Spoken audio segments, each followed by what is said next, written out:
It's not. What? Oh, Would you put the thing on? Or are you tipping over into me like I don't have enough? Fell into the crack. Depending on me right now, I need you also on top of me. Hold on. Am I on? Am I blue? Yes, you are blue. Thank you. All right. Action. We started. See, this also depends on me as well. If I say nothing, you will do nothing. Everyone knows that you are the glue that keeps my life together. Great. Blue. Hello, my name is Maria Canellis Bennett, and I am the first lady of this household. And this is the ninth. I think it's 9 lives. 1, 2, 3, 4, 5, 6, 7, 8, 9. I can count my fingers. Episode of Adult Conversation Podcast. You told me. I went through and counted, but my math. Oh my gosh. The episodes are numbered. No, they're not. I don't number them. Why? I like to live mysteriously. You know, you could just go by the date. Yes, correct. I think I'm right. I'm pretty sure I'm right. This is 9. Maybe the 9th. If it's not the 9th, we're just going to have to edit it where you are like saying your spiel like 9. And I just go 8. So funny this story. Is the 8th. Funny story. At one point when I was in WWE, they were trying to teach me how to be an announcer. And I did not want to be an announcer. It was way too many things for me to have to remember specifically. Like a general, promo. Okay, fine. Like hometown.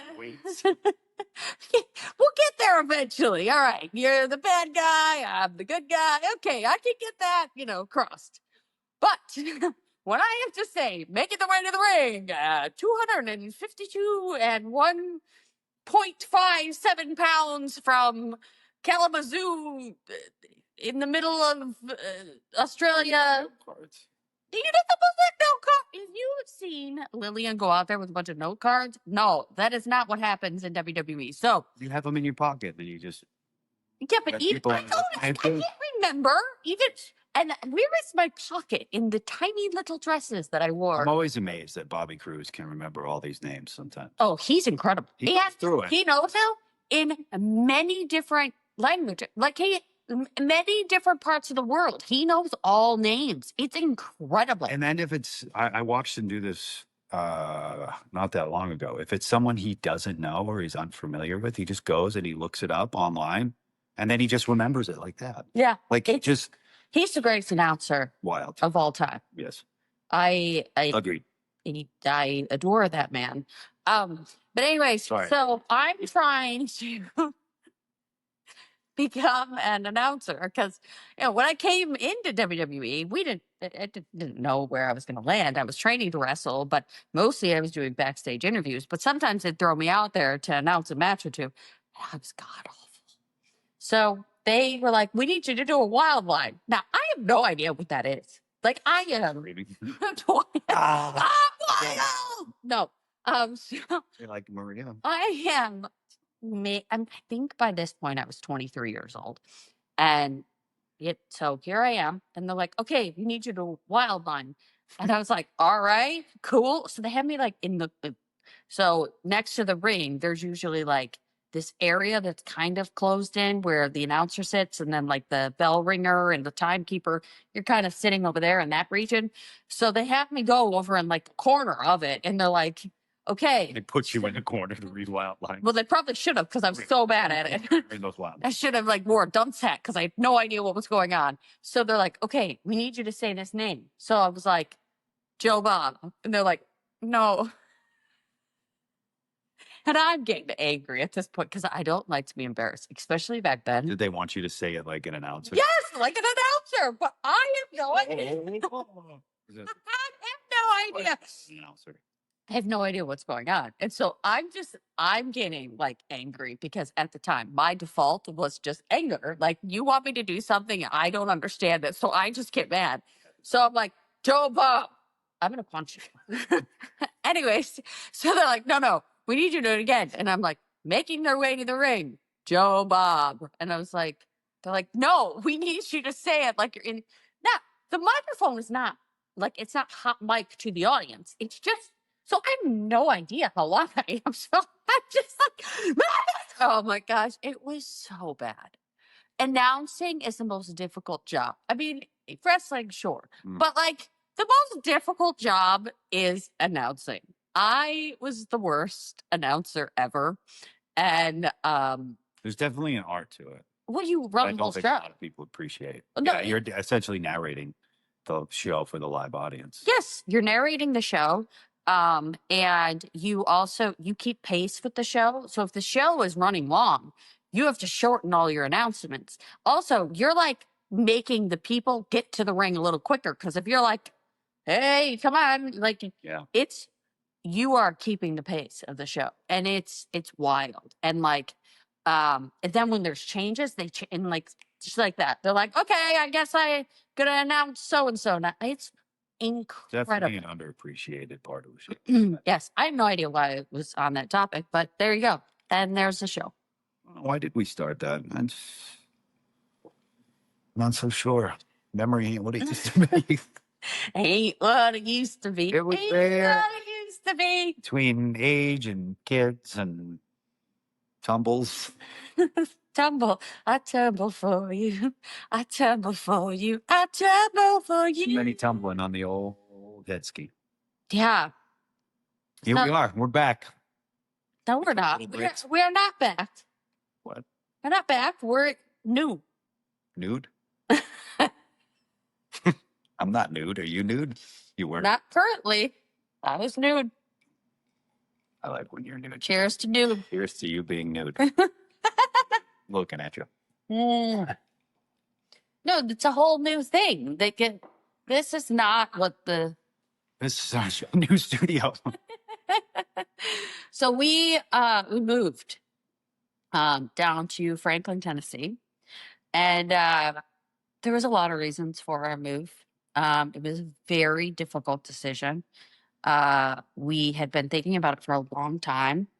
My sister had moved down here a couple years ago, and we started coming down to visit.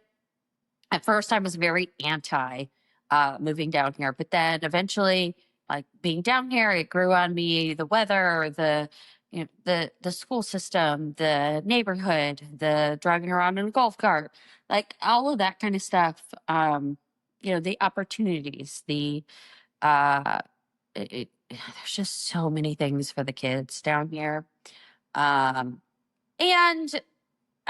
I needed a change of scenery, I believe. There's also some scary things that happened back where we were. I had a stalker at one point, which I never talked about on here because I was afraid that it would just make things worse. But with all the things that kind of happened back there, it was time to move. Not only that, but the decision we moved or the decision we made to move to Ottawa was in a very tumultuous time as well. So it's like almost like next chapter.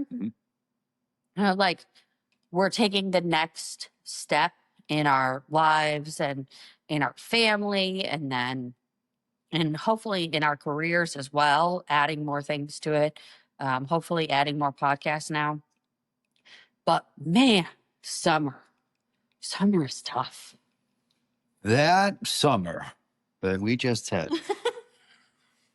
was an unusually difficult one. I will say so. No, you say unusually difficult. I went through summer last year. Even still. Well, I was gone. You were gone. Sorry. So last summer I felt it. Well, let's say this summer I felt it. Yes. You finally got a taste of what it's like to be in summer. I think summer is difficult because kids and everyone seemed to lose structure. Like structure goes out the window. But I think this summer was more so difficult because you remove the structure and you remove the normalcy and the comfortability you have of when we lived in Ottawa, and Yeah. throw everyone into this new world and environment. And that was what I think it was for me, is why it was so difficult, is the lack of structure that was happening. And then the fact that we were just in this new place. So I didn't have my go-tos, the things I know, what I do, how to deal. Yeah, So we I was also still juggling. loved our house. Yeah. Like our house was beautiful and we had put a lot of time and energy into it. So it was like we were moving to this new place and we, there was no school going on. We had a few camps set up for the kids, but it was only a few of them because we don't know the area that well. And then on top of it, I was in my first trimester pregnant. You might have had the worst of it. Because I did. Yep, I did.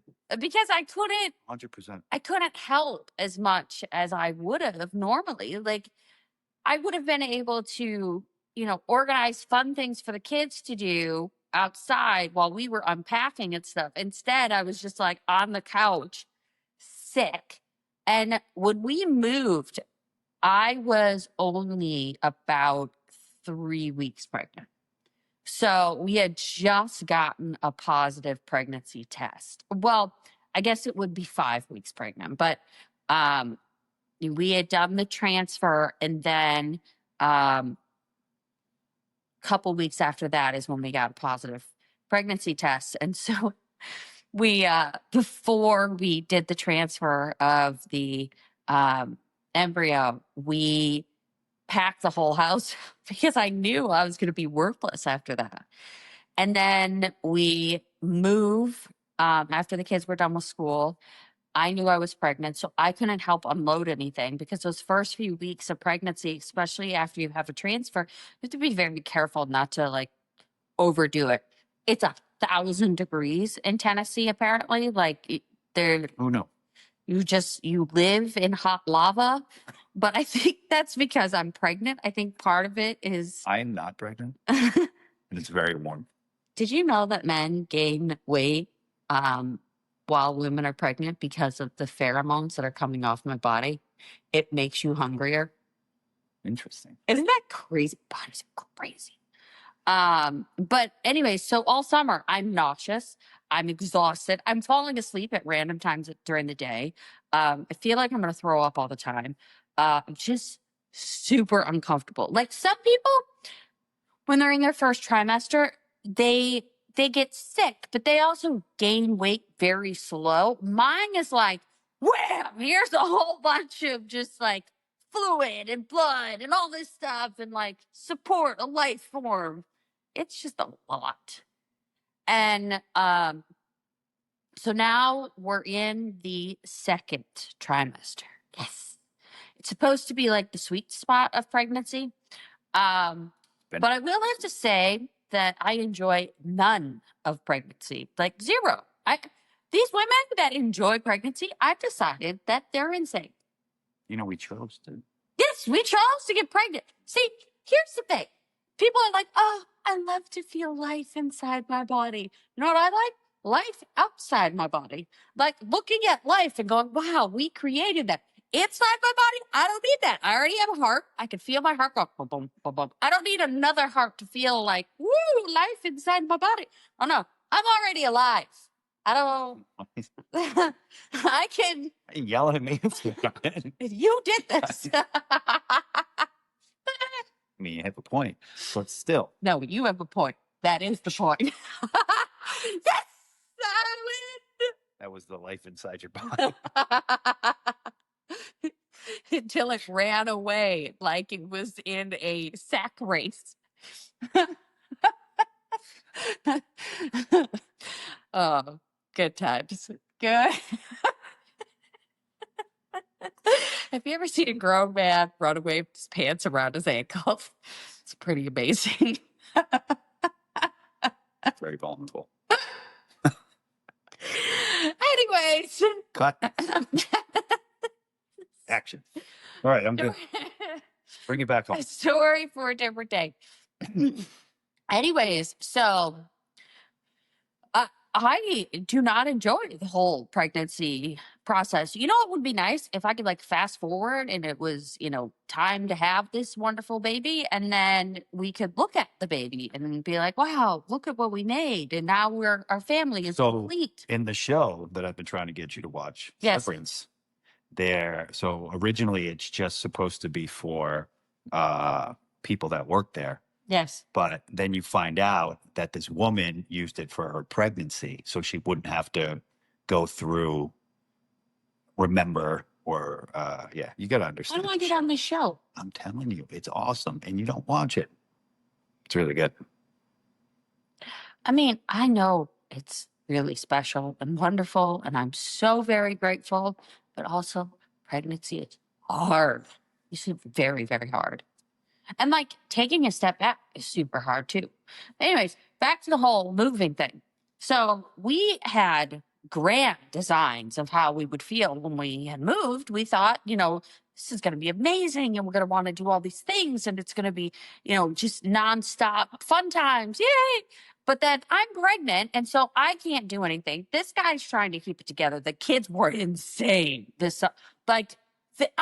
I am surprised nobody lost an eye or a limb or fell off anything because I've never seen them fight so bad as they did this summer.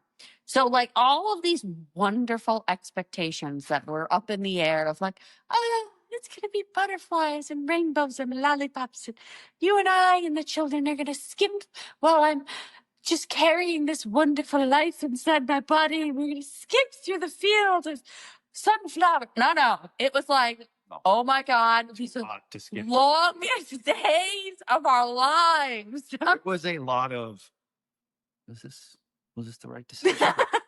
Should we have fucking done this? I still ask it daily. I don't know. There'd be moments I'd just be sitting out on the porch going, what the fuck did I do? Why did I decide to move? I knew everything back there. And you do. And you think when you move, like it's going to be everything that you imagined and this, fairy tale dream that we all place inside our heads. And anyways, I'm going to read this. You believe that creating your best life is a matter of deciding what you want and then going after it. But in reality, you are psychologically incapable of being able to predict what will make you happy. I wish I would have read that first. This line would have. Do you have any idea what it means? You were looking at it like I just spoke to you in a foreign language. I'm just thinking, so then you will never know what makes you happy? I don't think you can. Until you experience it? Yes. But here's the problem. If you're constantly chasing, you're never going to experience. True. But how do you pursue something? Because a lot of people find the pursuit. Let me continue. All right. Your brain can only perceive what it's known. So when you choose what you want for your future, you're actually just recreating a solution or an ideal of the past. When things don't work out the way you want them to, you think you've failed only because you didn't recreate something you perceived as desirable. In reality, you likely created something better, but foreign, and your brain misinterprets it as bad because of that. Moral of the story. Living in the moment isn't a lofty ideal reserved for the Zen and enlightened. It's the only way to live a life that isn't infiltrated with illusions. It's the only thing your brain can actually comprehend. Interesting. And now I've confused you more. I'm not confused. I always love it when he gets these googly eyes. Like, yes, I am on the same page with you. No, They're like Cookie Monster eyes. Like, process things. I just heard that for the first time. I read it to you like a few months ago and I was like, I don't remember that. Are you crazy? A few months ago. help you. If you read it to me this morning, maybe. But a few months I told you this is what I'm living my life by now. Oh, for God's sakes. That's great, though. Good. I'm happy. I wish I remembered it. It's good. I told you. It's the old brain scheming. Goodbye. I'm pregnant, just so you know. We recently moved to Franklin. You work for a wrestling company. It's called AEW. So I AEW. remember we moved. Okay, I couldn't good. forget that this summer. Good. Nobody could. Drenched in sweat and questioning all of my life choices. It's tough. It's tough. Like you do. There was. We thought we were, I was fixing. so worried that the kids weren't going to get it. Never once did I think I wasn't going to get it. And guess what? I didn't get it. And Freddie, our 7-year-old, was just like, la la la, everything's great. I'm making friends everywhere I go. And I'm behind her like Joe Pesci and Home Alone. It's like, Franklin. And everything I needed where it was when I fucking move here. That's funny. Like our daughter, she doesn't like walking through new doors. So basically, she just doesn't like new experiences that she hasn't experienced before. And so we did a really good job all summer of introducing her to new people and new friends. And she went to church camp and she went to gymnastics camp. And so she knows a little bit of people here and there. But also, we forget to factor in the fact that she is the mayor.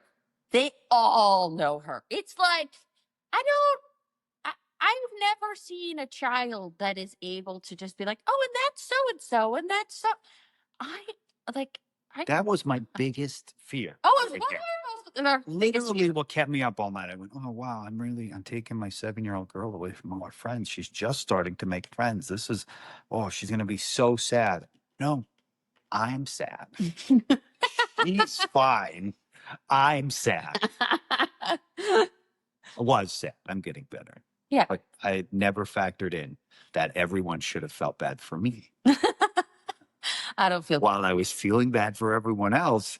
So now the uncomfortable truth out of all of it. Okay, so this guy, he doesn't like to talk about it, but every time we've moved, he has wanted to like turn around and go home. I don't know, repack the vehicle. Each time it's been for different reasons.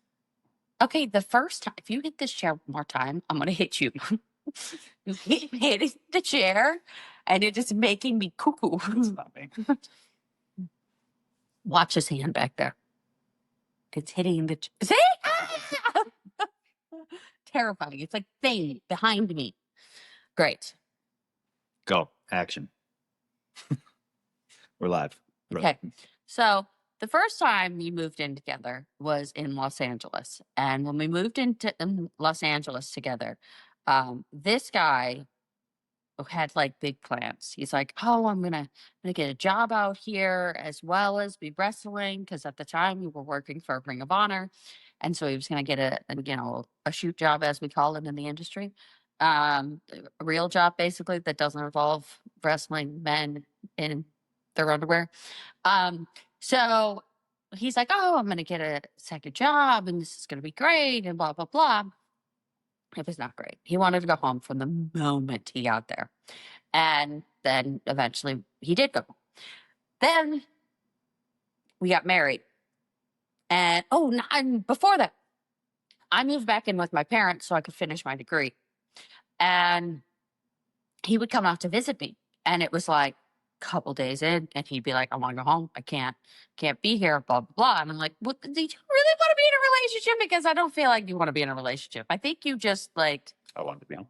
You wanted to be home. So I was like, all right. What can I say? So the whole time we're doing this long distance thing, I'm doing the traveling, because whenever he would come and visit me, it was like he didn't want to be there. So then we get married and we move in together, and I'm still working on my degree in Providence, Rhode Island. And we find an apartment in Providence, which, man, that place, it was special. It's cheap. It was cheap. And it was right by downtown. And it was near my school. And Providence is a funny place because like one street, it'll be like these multi-million-dollar houses. The next street over is Bad. not a great neighborhood to be in. So we found one that was like right in the middle of that. Like behind us, it was like chaos. It was like a hybrid. It was kind of bad. But then there was also this new stuff coming Kind of in, not bad. the Whole Foods and like, you know. Anyways, so we get there and he is going home like all the time. And he's like, I got laundry to do. I was like, we have a washer and dryer in the basement. Can we just. It was skeptical though. That long washer and dryer. I know, but we're grown-ups that are married. We got to figure it out. I'm just saying, in my defense, there were many things I did that caused for concern. The laundry, well, it's like, that was all right. Anyways, he even made me go to his parents' house all the time. And I was like, you know, we have the house to ourselves. Oh, stuff. Just got married. Yeah. All right, cool. So then we do that. He's heading home all the time. Finally, he's like settles in. Then we move to Ottawa after I find out I'm pregnant and stuff. He still wants to go home. So then finally, once he gets comfortable in this new place in the middle of nowhere in cornfields that he used to say that he hated. I very much enjoy this bashing of me. Great way to get back into the podcast, everybody. I have a point. Anyways, so we get to Ottawa and he absolutely hates it, but then he falls in love with it and he doesn't like it's home to you. And you'd rather be at our home than you would to go back to Massachusetts. And it felt like home to you. So then the best thing that we could possibly do is move to Franklin, Tennessee. Love shaking it up.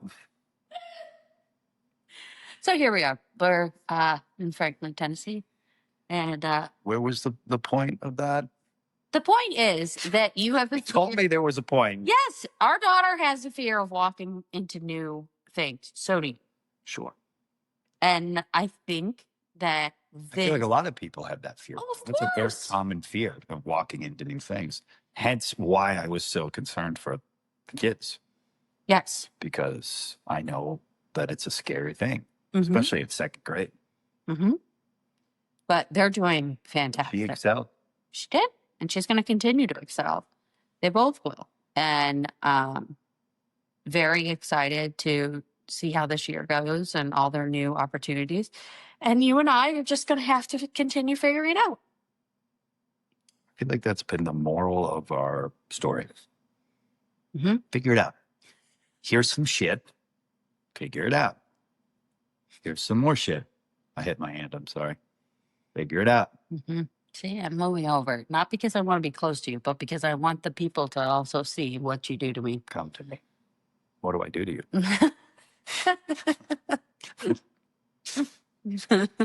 So have you learned any lessons since you moved here? It's hot. Okay. I don't know. I feel like I'm currently going through a lesson that I can't solve. So I've told you what I think it is, but you refuse. I love how you get offended because you're trying to tell me what my lesson is. This is my favorite thing. This is what she does. It's my lesson that I need to figure out. But since she thinks she's figured it out, she's now going to tell me. And if I don't agree, I am wrong. Well, here's the thing, though. You tell me the thing. So it always is that you go on this whole battle of like, you don't know what you're talking about. Blah, blah, blah. And then like a few months after that, you're like, oh, she was right. That's because I am willing to admit when I am wrong. Some people in this room have a much more difficult time. Is there other people in this room? The monkey over there on the wall. Monkey with headphones on. Good. Mm-hmm. One of my Banksies. I admit when I'm wrong. No, I think I'm very much, I don't know. Something's being taught to me right now and I don't have a clue. I've taken many nature walks trying to solve it. Mm-hmm. And I can't quite figure it out. As a recovering addict, is it difficult is it more difficult in the midst of change? I don't know. I feel like it's not like I don't have urges or desires, but I feel like my brain. You have no urges or desires. I have a few, but that's what happened. That's what keeps getting us into this mess. Continue. No, I don't have like shit doesn't get tough and I'm like, oh, run away from it. Shit gets tough and I'm like, But you did want to run away. no, I don't want to, that's not what I mean. Like shit gets tough and I don't want to like numb it. Like I don't have the desire to be like, oh, I want to go take pills or something like that. Mm-hmm. But I just feel like when change happens, my brain has a very difficult time adjusting to it. I feel like it just starts going all over the place. Like it can't sit still. Mm-hmm. I don't know how to explain it, but it's like change happens and it's like instantly my brain's like, oh no, bad. Mm-mm. You don't want that. Mm-hmm. Before stuff, good. New stuff, bad. And it's just like this constant battle. And I feel like it's very, very difficult to remain in the present when that happens because you're so far back and forth all the time. Mm-hmm. But yeah, I don't want for anything when that happens, but I do find that my brain really does not settle down. Mm-hmm. Why do you think that is? Why do you think it's change that does that? I think so much of my addiction was a comfortability thing. Mm-hmm. I think so much of it was running away from difficulty or uncomfortable things. Mm-hmm. So I think I have a natural inclination in my brain for, oh shit, it's getting tough or it's different or it's uncomfortable. Turn back and run or turn to do something else. And I think because I have grown, there's now this part of my brain that's like, oh no, this is what you're doing. You're running away from it. Mm-hmm. And then the other one's like, run. And then the new part of my brain's like, just chill. Mm-hmm. Let's hang out here for a little bit. Yeah. And then the other part's like, no, it's on fire. Fucking run. It's not, no, it's not on fire. Just a little smoke. We'll be all right. Yeah. Are you fucking crazy? Well, that's very much like our son. Our son, he goes from 0 to maybe he might murder me within like seconds. He gets crazy. He does. He like looks at you and you're like, you're staring at my soul right now. Yeah, he's got the crazy eyes. He's very much like he just, if one thing happens that triggers him, he's like instant. And I feel like he's starting to realize that, especially being back in school. Like he is a different person when he is in school. When he's in school, it's like he remembers, oh yeah, you have to be able to be in society and not just cause calamity everywhere. He also loves adult time. So like when we take him to lunch or if we, go to the store with him, he never causes any problems. He just likes to be out with us. But when they're like take him yard sailing and he's like so happy just to ride on the golf cart. He's just like, yay, this is amazing. He is incredibly patient with that. He can play by himself for hours on end, but as soon as other people are around, it's like he has to like protect his territory and he gets very aggressive. And but yeah, 0 to freaking out is super common with him. And he doesn't catch it as fast as his sister does. So Freddie will get upset and, start to work herself up. But then I'm like, no, we're okay. We are going to be fine. And she's learned to start to regulate that. Whereas Carver, no idea. He's just like, it's pretty intense with him. Yeah. His eyebrows go crazy too. Oh yeah, he's got Like there's like these weird crazy eyebrows. Our kids have What? big eyebrows. That's his favorite. What, Dad? Mm-hmm. I'm sorry. It's bedtime. What? You just told. It's Bluey. It's bedtime. So what? Are you kidding me? Okay. What? You've endured countless. Hold on. I'm going to cough. Oh. Ha. What? They done? Okay, anyways. You've endured countless troubles, all from not letting your ruling reason do the work it is made for. Enough already. How many things you fear have actually come to pass? How many times has anxiety driven you to behave in a way that you regret later? 100% of the time. Was that the right answer, Alex? It is. 10 points.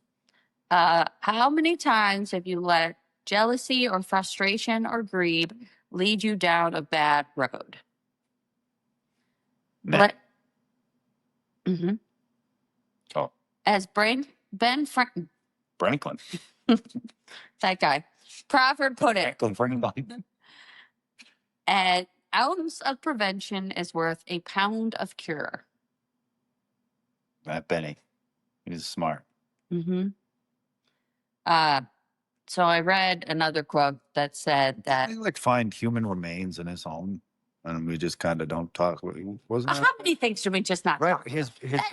His home in London or somewhere over there. Somewhere. Yeah, I over think Bentley House, they found human remains. found human remains. It could be crazy. Remains there, we will never know.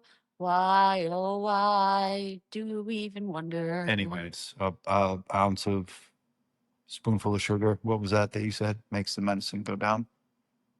Anyways, it's basically don't let your fear, anxiety, jealousy, chaos in your mind go. Sure, which is great. And everyone says, don't let it happen, and then it still fucking happens. Mm, Well, I It's think good in theory. Just takes a lot. Takes a lot of practice. it does. But I think this life lesson, whether you want to believe it or not, is there's no more running. It's just settle in. And this is where we're at. And we will figure it out from here. Sure. Because otherwise, you let the fear and anxiety and all of that rule things. And I read a quote that said, anxiety is just the things that you want to accomplish, your dreams and your hopes that you are not doing. And so I think you and I have both done this. So we always think that a place is going to fix all of our problems, which isn't true. All we can do is find the best place for our children to be. And then you and I have to figure it out. Oh, it's right now. Right? Yeah. But that's what I'm saying. It's like, maybe if you and I were just you and I and not a whole calamity of human beings, that could have been great. But for the kids, it wasn't. It wasn't the best place for them to be, especially with stalkers and there was bullets left in our front yard and, things starting to happen that were not so. Fight I had to break up. Fight Deal gone wrong. Yeah. And then the woman who slithered out of her sunroof and down the front of her car in hot pants. What? Remember you told me about a lady who went out her sunroof because she, do you not remember this? Oh my God. I wish I did. It sounds amazing. What? Her car door must not have been working because she had to go off the roof. And she slid. It seems like something I would 100% remember. She was wearing purple hot pants. Your life motto you told me 2 months ago, I'll never remember. But a lady in hot pants, Dukes of Hazzarding it out of her car in purple hot pants, I would 1000% remember that. did. She went down the front of the hood of her car and walked inside and picked up some alcohol and then slithered back in through the sunroof. There's some interesting things happening. What? Oh man. I'm like, I can deal with one slithering hot What a pants story. lady.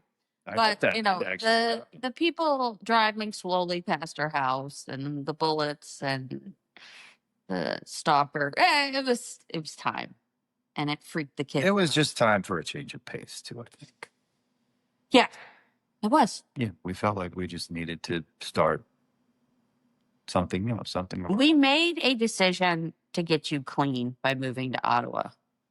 And it was never where I wanted to move. It was, I need help. My parents are here.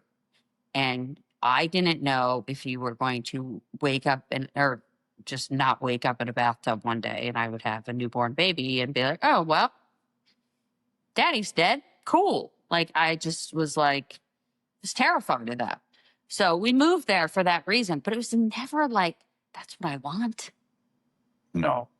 Like, I mean, and both of us. realistically, it was like almost 2 hours from the airport. That's Oh yeah, not a good Yeah, place. we are gonna have some legal jiggles here on this thing. You gotta stop Like kicking it. 1,000 Yes, Sorry. you are. These people are gonna be seasick.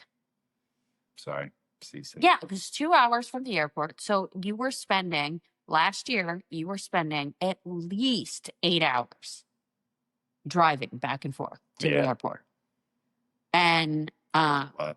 you were having to wake up at 2 o'clock in the morning. And you basically weren't going to sleep. You were like, Tuesday night. I don't sleep that night. That's cool. You were very tired. Well, yeah, because I would either, well, most nights I would get up Wednesday morning so I could fly in day of. Pregnant. So I was up at like 2 a.m. Wednesday morning. Mhm. We'd go to Dynamite, and then like the show runs late, obviously, and then I would have like a 6 a.m. flight the next morning. So I'd be up at 4 after not getting back from the building out till like 1. Yeah. Yeah, I was tired. You were so I'd have to tired. come home and help with the kids. And I had a tumor. It was crazy. That was a wild time. It was. And so after doing that for 2 years straight. I'm glad we're still married. Oh, we almost weren't. You were mad at me. Yes. I'm mad at other things now, but that's okay. Right now, I'm happy being mom. Happy mom, happy wife, happy life. But I think, after all of that chaos of the driving back and forth and the random stuff happening, when we were home, and I miss my mom and my dad like crazy, and my brother and his whole family. I miss them like crazy. I miss, it being a small town, so it takes me 5 minutes to get to the dance studio, 5 minutes to get to the school, 5 minutes to get to the grocery store. Like, it was lovely. Now I drive home from the dance studio and there's this one road that for some reason nobody knows how to drive on, probably because there's no merge signs. So everyone's just confused. And so nobody merges. And so you're just sitting there. I sat there one time for 10 minutes. But, it's there's just so many more opportunities for the kids here. They have so many friends already. And it's like 90s living again, where you're outside and playing when it's not 1,000 degrees. And, there's like these little kid gangs that like go around on their electric schooners and like. Everyone seems to have an electric something. Yeah, it's a very cute. And there's all these, wonderful friend groups in the school. Their motto is be kind. And, it's a different kind of lifestyle. And it's great for the kids. It's just, you'll probably hear it from us a lot in the coming weeks. It's figuring out where we fit in here. There's been a lot of me just saying that over and over again, which helps. It's not about you. It's about the kids. Mhm. Not that, like, I say that like I'm being tortured and it's not. It's just figuring out I think if anything, this move has solidified to me the things I want out of life. And I'm okay. And it's okay if I want those things. Because I think for a long time in my life, I had this idea that they weren't for me, or that I don't deserve them, or that I don't actually want them. So I would convince myself that I don't want them. But now I think this move made me realize, like, okay, these are the things you want. And if you work hard enough and you put your mind to it, you can have these while also doing what's best for the kids. So I think it's helped in that sense. It was tough first couple months, but I think I'm starting to find that groove, where I'm like, all right, this is for the kids. It's not for you, but you can find peace and happiness. And next year, when I'm not pregnant, we can go to concerts. We can do that. Concerts and enjoy all the things that. She got me tickets to see Cody Jinks the first week we were down here, and I couldn't go. I had to drive back because we underestimated how many trips we needed to take. So I had to so go back much stuff and do another trip, another U-Haul trailer. And I missed Cody Jinks. He was actually playing right in Franklin, so it would have been great. Sad. I haven't been able to see him yet, but okay. We'll do it at some point. It'll be great. It'll be. it's always great. We should probably get this to download. Being Take it home. Wrap it up. Yeah. Do you remember? Did you ever? This is. Are you just gonna ask me 7 questions? I know we gotta go, but did you, in your experience, like when you started at WWE and then throughout the years before I met you, did they ever give you the take it home signal that wasn't the ref telling you? Have you ever had like a promoter at an indie show? Because like when I started, there was different ways. Like the promoter would tell you, like, if you see me doing this, means take it home. Means I'm picking my nose. Yeah. Or like sometimes they do this, or no. I didn't know if you had any good ones. Do you have this? No, that was this one. That was the one. I mean, at WWE, the camera guys would signal to you beside the camera, so the camera would be here. Yes, yeah. And then they'd be give you the Yeah. so we're off here type things. They still swollen. This hand still is. What in the world? It's like a different. Like it doesn't even belong on my body. But now everything's so like when I started, everything wasn't so like technological. Yeah, but you still can't be real technical. It's not like you're going out there with a cell phone. Out on the indies, and they would be like, "All right, time to go home, wrap it up." Yeah, no, I mean, I had the camera guys do that, and then my producers when I was on I set. started differently than I did. I started in a flea market behind a Portuguese restaurant. Okay, so if we're talking about when I started in wrestling, fine. But where I started my career is smashing airplanes with my foot. Well, for a that's photographer not what I'm asking. That sounds in a dirty. weird building. Or I started in a bar wearing a bikini and clear heels. Yes, but no one was telling you to take it home with a pencil on their nose. No, but it was a dirty bar with, I shouldn't have even been there. I was 17. Naughty. My mom was there with me because she had to go in so that she could, yeah.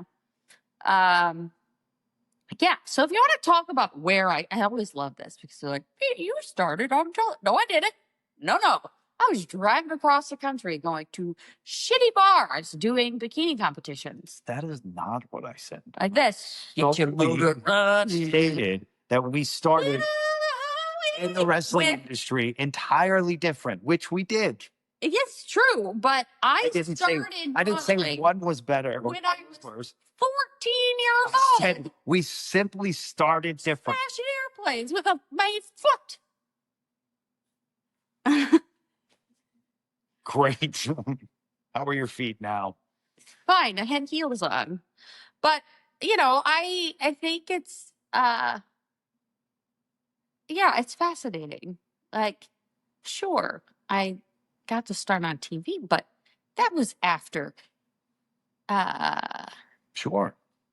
8 years of smashing airplanes and changing in dirty bar bathrooms. Sure. My only point was you just wouldn't have had the experience Of someone shoving giving you pencil. a take it No, home no. sign because you No, I was learning the tricks of the trade of how to keep your boobs up when you're in a tiny little bikini. All right, so we put some boob tape over I think here. it's about push, right? It's about push. At the time, it was about size. Yeah. Like at the saying time, it was like learning how to you keep need to them. be the skinniest thing ever, but your boobs, they have to look like watermelons, like whoosh. And I had natural boobs that were great before I had kids. We'll see after this one. I don't know. It'd be time to get a little picture. So Little what? that's it. No more performances for you. What was that? Is that what they do? Some voodoo doctor just kind of. I wish. That would be amazing. Not to have to go through surgery and stuff. Why was there a squeaky noise like you're getting squeegee? I'm gonna go in and squeege my boobs a little bit. I'd like to squeege your boobs. Don't get ahead of yourself, mister. You had a good day yesterday. Yesterday was a fantastic day. Anyways, so Twice.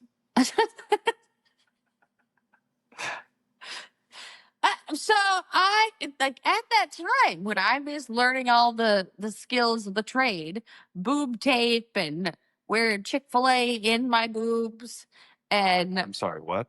so Chick-fil-A? the receipts You put chicken in your boobs? they looked like that. They looked like these little chicken fillets. They were plastic, silicone, and you would put them in the You put chicken patties in your bra? No, they didn't look like it. Anyway, so you would put those in there and it would make your boobs more robust. And so And more delicious, apparently. she seasoned them right.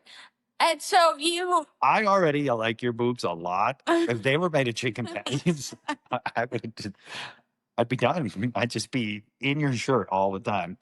anyways, so Chicken patties. you put those in there and then you had to like figure out how to make your hair huge and makeup and all these things. And so that's what I was doing. And how to like dodge and avoid men that were coming after me, that clearly it would have been Well, I can tell you for a fact, putting chicken patties in your bra is not a good way to avoid men. They're going to come right at you. Men love chicken patties. They weren't actual chicken patties. Were they frozen? No, I'm going to buy some and then I'll stick them on your butt. Because at first, You just get home and just eating. These are great at chicken. first, they were like these, just like it's like a pad that like went on there. But then they got more advanced, so they would be sticky. So they'd stick to your boot, which again, if anybody actually knew what was going on underneath like a famous person's outfit, they'd be like, this is gross. Because you have Chick-fil-A's and you got boob tape and you got tanner and you smell a little and like the whatever contractions you got to wear in order to make everything in the right position. It's just not attractive. Sounds tiring. So instead of learning what it means when someone shoved a pencil up their nose, I had to learn all of the tricks of the trade that involved chicken patties on your boobies. Yeehaw, baby. Chicken breasts. Literally. Exactly. Mm-hmm. Good. I'm glad we went off on that tangent. That was, enjoyable. I'm okay with it. Okay. I just never knew you put chicken on you. They're not actually chickens. You called them Chick-fil-A. That's what Does they that mean look they like. don't work on Sunday? Can't put them on Sunday? Can. Anybody that has been to a wrestling show, especially back in the day. I've seen plenty of boob tape. Yes, but there was also these things that would stick to your boobs, and they would have this class. What's the point? Did they just prop like? Yeah, they'd squish them together, and there was a class. You're shoving them up there, aren't you? Yeah, and then they'd be up there. But then for some reason, I also thought I needed to wear 2 bras. So I would have Chick-fil-A and 2 bras. I had the biggest. Is it just keeping your chin up? Yes. And now the kids are taking them down.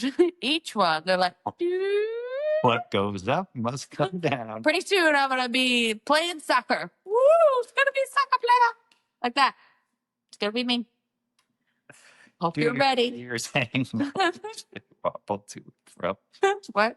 Like this. Can you tie him in a knot? Can you tie him in a bow? Yep. Can you throw him off your shoulder?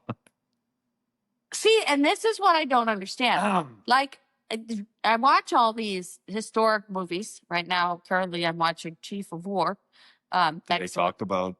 No, but all I can think when I'm watching it is they didn't have bras back then. How did they run?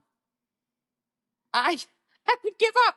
I'm like, shoot me. I can't. I cannot run unless I'm wearing a bra. So give me a bra, and you can chase me down Maybe they through the forest. held on to them. You know, if you held your boobs and didn't run with your arms, how quickly you would fall on your face? Mm-hmm. I want you to try it. After this, we're going to do a little running on the clock. I'm holding my boobs. I mean, I've already witnessed what it looks like when you run with your first. pants around your ankles. We're not discussing this. Oh, me over there at my anime. What the hell's the snippet? I can't tell the whole story right now. Desperate It's very inappropriate. Desperate time. And then he turned to me, "What are you doing?" I was like, "Well, I don't know. I'm standing over here now." What do you mean for?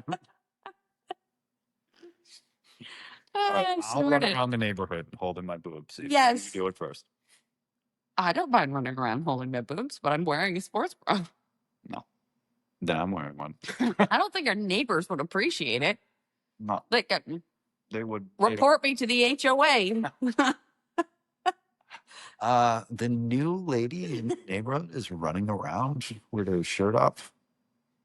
With her boobs and her belly. Screaming. Just bouncing. See, I would fall on my face if I tried to. Just everything just flopping. Like that. This is a great conversation for two grown people to have. So we just want to remind you to grow up and be an adult. Peace, feds. And have your. Stop talking. Ow! Peace, feds. Also, help me.